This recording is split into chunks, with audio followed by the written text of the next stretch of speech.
A Deus, até aqui nos ajudou o Senhor. Deus é maravilhoso, Deus tem propósito em tudo. A palavra fala no livro de Romanos 8:28, que todas as coisas cooperam para o bem daqueles que amam a Deus, daqueles que foram chamados segundo o seu propósito. E também Eclesiastes capítulo 3, versículo 1 garante que há um propósito para cada coisa debaixo do céu.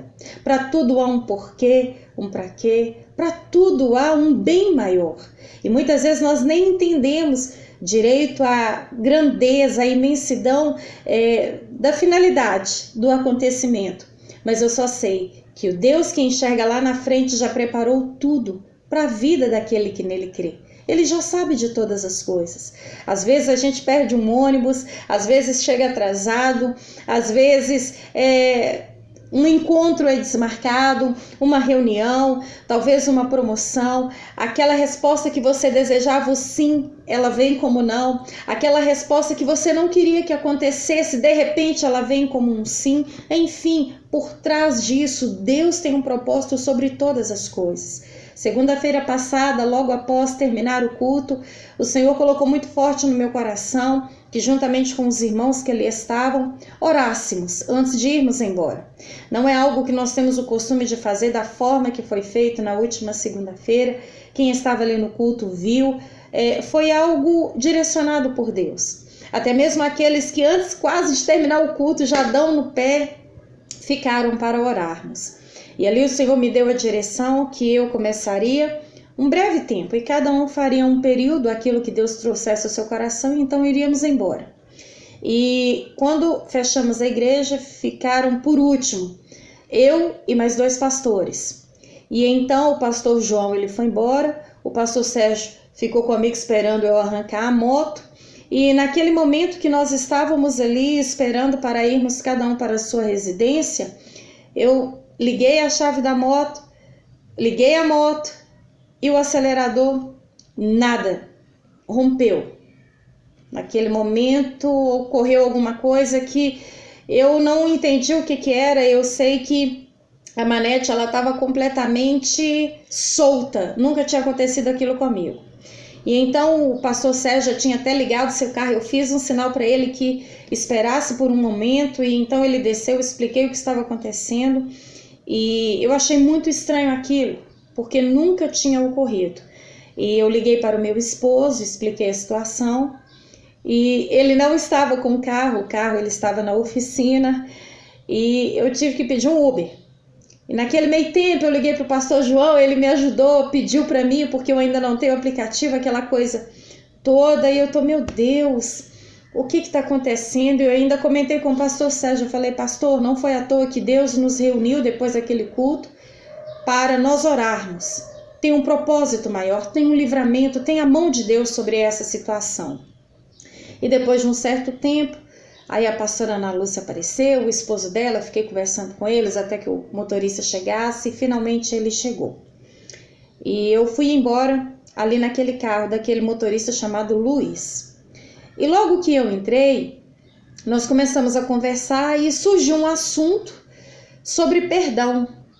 E ele começou a dialogar comigo que é impossível perdoar, que o homem não perdoa, que às vezes perdoa da boca para fora.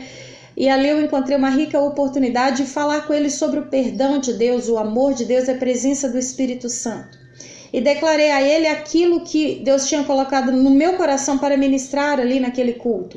E eu disse para ele a situação que nunca tinha acontecido com aquela moto, mas que Deus estava sempre no controle. E eu falando para ele que o Espírito Santo nos dá a condição, a capacidade de perdoar, que o Espírito Santo implanta em nós um amor que só Deus pode implantar, que o Espírito Santo ele trabalha em nosso caráter, porque na nossa força é olho por olho, é dente por dente. E eu fui falando e ministrando naquele coração, e eu pude contemplar na sua feição facial que ele estava rindo, que ele estava entendendo, que ele estava sendo abençoado por aquela palavra.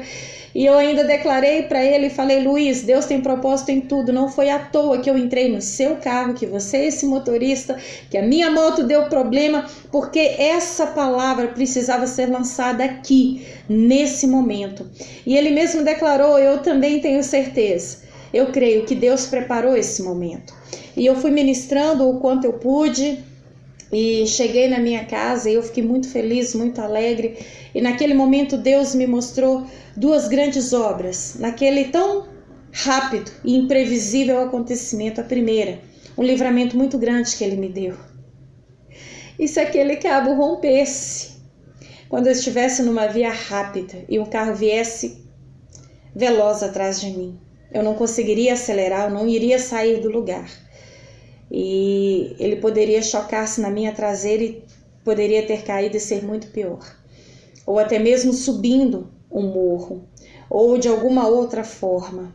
E segundo, aquele coração daquele motorista, entre milhares, que talvez nunca mais eu verei, mas ali o Senhor me colocou dentro daquele carro para falar do amor de Deus para ele, do perdão e da presença do Espírito Santo sobre a vida dele.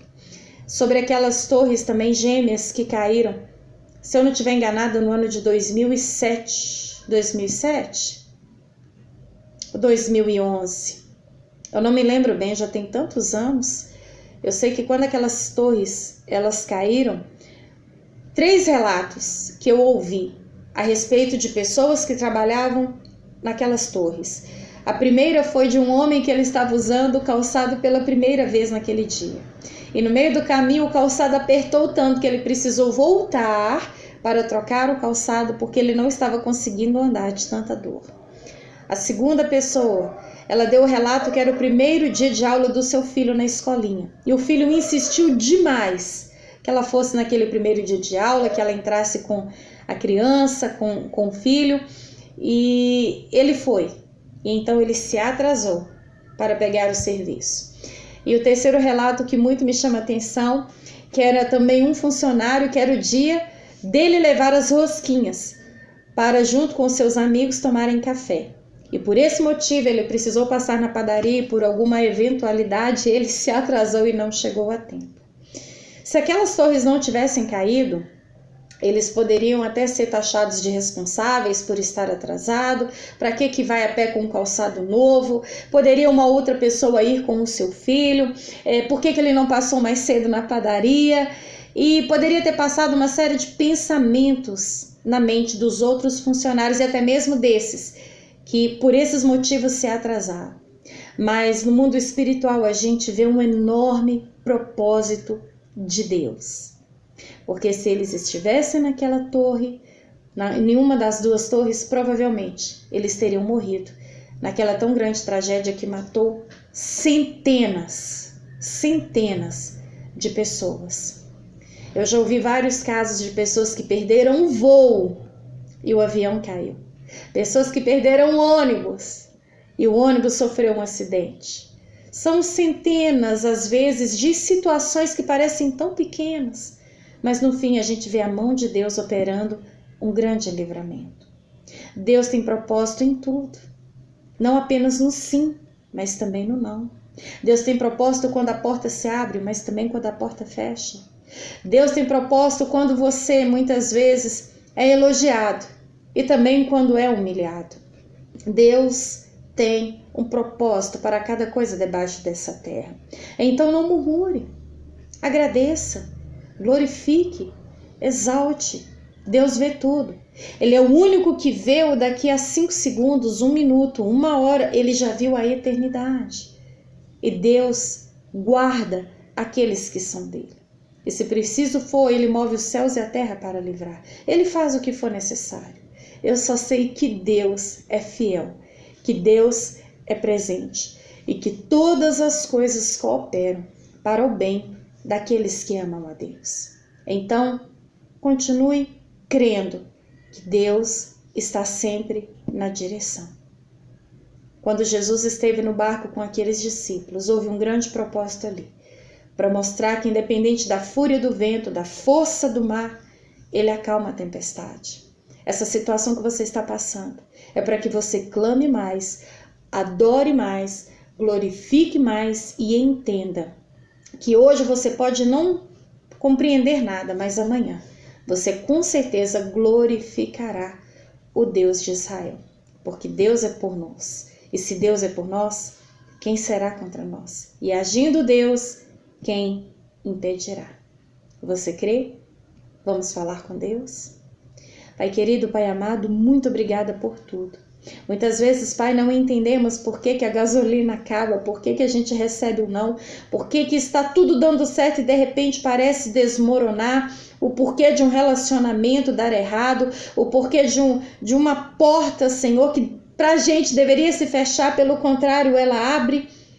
Eu não entendo muitas coisas, nós não entendemos, mas o Senhor é Deus que tudo vê.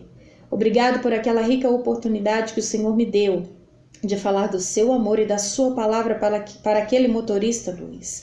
Obrigado, Pai, pela vida daquelas pessoas, ó Pai, que se atrasaram naquele dia em que aquelas torres gêmeas foram derrubadas por aqueles aviões. Obrigado por tudo, meu Pai.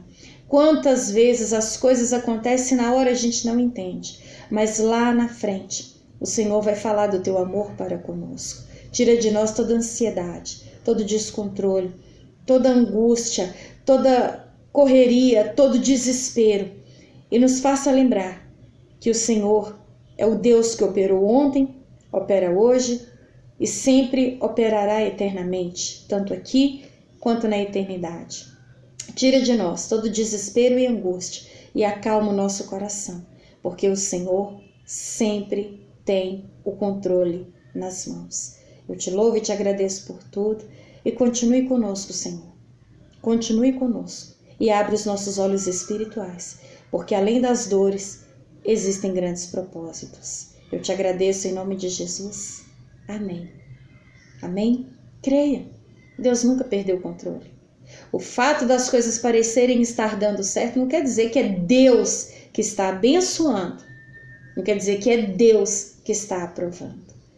E nem também o fato das coisas estarem dando errado quer dizer que Deus não está contigo.